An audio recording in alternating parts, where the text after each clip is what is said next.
मैनपुरी जिला पंचायत चुनाव के बीच ये बड़ी खबर आई है।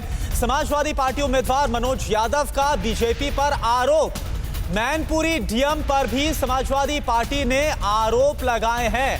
डीएम ने बीजेपी को जिताने की जिम्मेदारी ली है, ये समाजवादी पार्टी की तरफ से कहा जा रहा है। हम ऐसे अफसरों की लिस्ट बना रहे हैं, मनोज यादव की तरफ से ये बयान दिया गया है। तो समाजवादी पार्टी की तरफ से ये बड़ा आरोप लगाया गया है मैनपुरी डीएम पर। आप सुनिए क्या कहा गया मनोज यादव की तरफ से।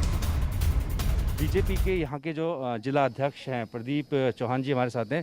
ये बताइए कि जो सपा के उम्मीदवार हैं उनका कहना है कि जीत उनकी तय है, समर्थन है, लेकिन प्रशासन जो है वो बीजेपी के कैंडिडेट को जिताने के लिए लगा हुआ है, ऐसे आरोप लगाए जा रहे हैं। सारे मिथ्या आरोप हैं, सारे झूठे आरोप हैं, निराधार हैं। मैं उनका खंडन करता हूं। भारतीय जनता पार्टी ने कभी भी लोकतांत्रिक संस्थाओं का अपमान नहीं किया है, हमेशा उनका सम्मान किया है। हम लोगों ने ग्राम पंचायत सदस्य तक के चुनाव बिल्कुल निष्पक्ष कराए। ये तो जिला पंचायत का अध्यक्ष का चुनाव है। आप लोग मीडिया के लोगों की नज़र है, जुडिशली होती है, संवैधानिक संस्थाएं, निर्वाचन आयोग है, ये सारे लोग, चूंकि इन लोगों ने संवैधानिक संस्थाओं का चीरहरण किया है, चाहे चुनाव आयोग रहा हो, चाहे उच्च न्यायालय रहा हो, चाहे प्रेस रहा हो। याद करो आप, पिछली मुलायम सिंह यादव जी की सरकार, हाई कोर्ट पे इन्होंने हल्ला बोल बोला, मीडिया की प्रतियां जलाई गई अखबारों की। तो इन लोगों का जैसा चरित्र है, ये स्वयं जानते हैं कि चोर को चोर दिखता है और ईमानदार को दूसरा आदमी सामने। कह रहे हैं कि आप उनके समर्थित सदस्य हैं, उनको धमका रहे हैं। नहीं नहीं, किसी को नहीं कहा, एक भी सिंगल सदस्य को नहीं। इतना सब पुलिस फोर्स है, सारा ओपन मीडिया है, सोशल मीडिया है, कौन किसको धमका सकता है। समाजवादी पार्टी के लोगों को जैसा चरित्र वैसा वो अपना आरोप लगा रहे हैं। और हार की बौखलाहट हो सकती है उनकी, उनके पूरे कुनबे में फूट पड़ी हुई है। पिछली बार वो 28 थे, इस बार 13 रह गए। ऑफिशियल रूप से हम 2 थे, हम 8 पे आ गए। कुछ हमारे सदस्य जो हैं उन लोगों ने, चूंकि उन पे अथाह धन है, अकूत धन है, सब सड़कें खोद के खा गए, विद्यालय खा गए, वजीफा खा गए, इस तरह का उनका कल्चर है। हमारे कुछ प्रत्याशी कमजोर पड़ गए तो थोड़े थोड़े 200-400-500 वोट से हार गए। लेकिन कई ऐसे निर्दलीय प्रत्याशी जीते हैं जो अनुसूचित जाति वर्ग के, कमजोर तबके के, पिछड़े तबके के हैं। वो सब मोदी जी, योगी जी के साथ चलना चाहते हैं, विकास के साथ चलना चाहते हैं। और चलिए जितेंद्र भाटी का ही हम रुख करते हैं, क्योंकि मैनपुरी से ही वो लाइव हैं। जितेंद्र, हमने सुना और देखा जो रिएक्शन है बीजेपी की तरफ से क्या आया, लेकिन बड़ा गंभीर आरोप लगाया गया है। डीएम पर आरोप लगाया जा रहा है कि बीजेपी को जिताने की जिम्मेदारी ले रखी है। आखिर किस आधार पर यह सब कुछ कहा जा रहा है? बिल्कुल, इसका जो है जवाब इनसे अर्चना भदौरिया जो यहाँ पर बीजेपी की प्रत्याशी हैं वो मेरे साथ हैं।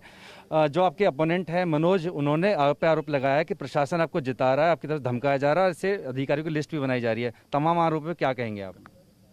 गलत है ये सारे आरोप।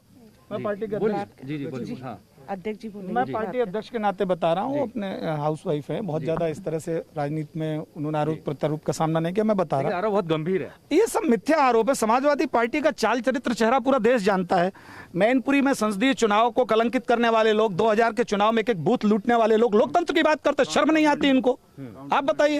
एक बूथ, अरे मेरी सुन लीजिए, एक बूथ का चुनाव नहीं हुआ था, पूरा संसदीय क्षेत्र का चुनाव सैफई वालों ने कलंकित किया। और भारत के इतिहास की केवल इकलौती घटना है। लोकतंत्र की बात करते हैं। मैंने अभी आपसे पहले भी बोला था, हाई कोर्ट पे इन्होंने हल्ला बोल बोला, मीडिया को इन्होंने अखबारों की प्रतियां जलाई, संवैधानिक संस्थाओं को इन्होंने चीरहरण किया। ये क्या लोकतंत्र की बात करते हैं? अगला सवाल मैं अर्चना जी से ले लेता हूँ।